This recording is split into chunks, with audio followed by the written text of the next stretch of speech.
So hi welcome back to our channel. ఇవాళ ఏంటంటే MBA semester question paper pattern explain చేసుకుందాం. Osmania university వాళ్ళది. So last వరకు వినండి, అయితేనే మంచిగా అర్థమవుతుంది. ఓకేనా? సో ఇప్పటి వరకు ఎవరైనా సబ్స్క్రైబ్ చేయకపోతే సబ్స్క్రైబ్ కూడా చేయండి. అర్థమైందా?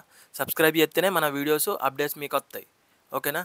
సో ప్యాటర్న్లోకి వెళ్తే మొత్తం 60 మార్కులు ఉంటాయి. అంటే 60 మార్క్స్ ఉంటాయి ఎక్స్టర్నల్ ఎగ్జామ్లో. దాంట్లో 3 సెక్షన్లు ఉంటాయి. 3 సెక్షన్ల part A, part B, part C. Part A చూసుకుంటే మనకు 5 క్వశ్చన్లు ఇస్తాడు. 5 క్వశ్చన్లలో 5 క్వశ్చన్లకు ఆన్సర్ రాయాలి. దీంట్లో ఛాయిస్ ఏముండదు కాబట్టి 5 క్వశ్చన్లు ఇస్తే 5 క్వశ్చన్లకు ఆన్సర్ రాయాలి. హాఫ్ సైడ్ రాస్తే సరిపోతుంది, ఎక్కువ రాయకుండ్రి శాట భారతం. ఎందుకంటే పెద్ద రాస్తే మళ్ళీ టైం సరిపోదు. అంత పెద్ద రాస్తే కూడా ఆ సూర్యునికి కూడా మంచిగా కొట్టదు. చిన్న 2 మార్కులది కాబట్టి చిన్నగా రాయరి. హాఫ్ సైడ్ రాస్తే 2 మార్కులు పడిపోతాయి. 5 క్వశ్చన్లు రాస్తే 10 మార్కులు వస్తాయి డైరెక్ట్. ఓకేనా? సో నెక్స్ట్ సెకండ్ బిట్ వచ్చేసి పార్ట్ బి వచ్చేసి దీంట్లో 5 క్వశ్చన్లు వస్తాయి. 5 క్వశ్చన్లలో ఒక్కొక్క క్వశ్చన్కు ఇంటర్నల్ ఛాయిస్ ఉంటుంది కాబట్టి దాంట్లో ఏది రాసినా కానీ 8 మార్కులు వస్తాయి. మీకు ఏది మంచి వస్తే అదే రాయాలి. మళ్ళీ ఫస్ట్ ఇది రాసి మధ్యలో ఆపేసి సెకండ్ రాస్తే మళ్ళీ మార్కులు పడాయి. అర్థమైందా? ఏ ఏ ఉంటుంది, బి ఉంటుంది ఒక క్వశ్చన్లో. ఏకి సంబంధించిన క్వశ్చన్కు మంచి వస్తే అది రాయాలి. బీకి సంబంధించిన క్వశ్చన్ మంచి వస్తే అది బి క్వశ్చన్ ఆన్సర్ రాయాలి. ఓకే, అర్థమైంది అనుకుంటా. ఒక్కొక్క క్వశ్చన్కి 2 క్వశ్చన్లు ఇస్తాడు. ఒక్క క్వశ్చన్కి 2 క్వశ్చన్లు అంటే ఏ, బి. దాంట్లో మనకి ఏది మంచి వస్తే అదే మంచిగా రాయాలి. అర్థమైందా?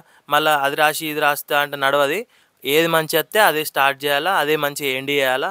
నీట్గా 2 సైడ్స్ రాస్తే 8 మార్కులు పడిపోతే అట్లా 5 క్వశ్చన్లకి 5 ఆన్సర్ రాస్తే 40 మార్కులు వస్తాయి. సో ఇదే బిట్టు పాస్ అవ్వడానికి ఎక్కువ స్కోప్ ఉంటుంది కాబట్టి మంచిగా రాయాలా. 40 మార్కులు గెయిన్ చేసుకుంటే మనం షార్ట్ ఆన్సర్స్ ఎట్లన్నా ఫాస్ట్గా రాసేయచ్చు. ఇంకా కేస్ స్టడీ కూడా ఏముండదు పెద్దగా. సో 60 మార్కులకు మంచిగా రాస్తే అవుట్ స్టాండింగ్ గ్రేడ్ కూడా వస్తుంది, ఓ గ్రేడ్ కూడా వస్తుంది. అర్థమైందా? సో సెక్షన్ సికి పోతే మనకు కేస్ స్టడీస్ ఉంటాయి. కేస్ స్టడీ అంటే ఏంటంటే ఒక ప్యాసేజ్ ఇస్తాడు. ప్యాసేజ్ కింద క్వశ్చన్లు వస్తాయి. ఆ ప్యాసేజ్ని మంచిగా చదువుకొని అనలైజ్ చేసుకుంటే ఆ క్వశ్చన్లకు ఆన్సర్ రాయగలుగుతాం. అర్థమైందా? ప్యాసేజ్ని మంచిగా చదవాలా. అంటే పారాగ్రాఫ్ ఇస్తాడు, పారాగ్రాఫ్ని మంచిగా చదివితే మనకు అర్థమవుతుంది. ఆ క్వశ్చన్లకు కూడా ఆన్సర్ చేయగలుగుతాం. మొత్తం 10 మార్కులు ఉంటాయి. ఎన్ని క్వశ్చన్లు ఇచ్చినా 10 మార్కులే. అర్థమైందా? ఆ క్వశ్చన్లకు ఆన్సర్ రాస్తే 10 మార్కులు వస్తాయి. సో ఇది అన్నమాట పేపర్ ప్యాటర్ను. మీకు అర్థమై ఉంటుంది. అర్థం కాకపోతే మంచిగా మళ్ళీ ఇంకోసారి వినుర్రి. ఇంకోసారి విన్నా కానీ అర్థం కాకపోతే మరి కామెంట్ సెక్షన్లో కామెంట్ చేయర్రి, నేను రిప్లై ఇస్తా. ఓకేనా?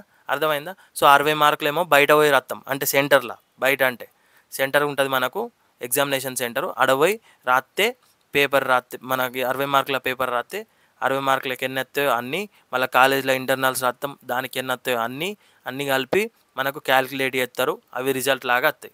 అర్థమైందా? ఒకవేళ ఇంకా అర్థం కాకపోతే మళ్ళీ వినండి. ఓకే, మన ఇంపార్టెంట్ క్వశ్చన్ల గురించి మనం వీడియో చేసుకుందాం. ఆ వీడియో ఉంటే మీకు మంచి ఇంపార్టెంట్ క్వశ్చన్స్ అర్థమైపోతాయి. అవే ఎగ్జామ్లో వచ్చే ఛాన్స్ ఉంటాయి కాబట్టి అవి చదువుకుందరు. నెక్స్ట్ వీడియో రావాలంటే మీరు సబ్స్క్రైబ్ చేయాలి. సబ్స్క్రైబ్ చేస్తేనే మీకు నోటిఫికేషన్ వస్తుంది. నేను చేసింది తెలియాలి కదా, కాబట్టి సబ్స్క్రైబ్ చేయండి. సబ్స్క్రైబ్ చేయకుండా మర్చిపోకండి. ఓకేనా? Bye, see you all in the next video.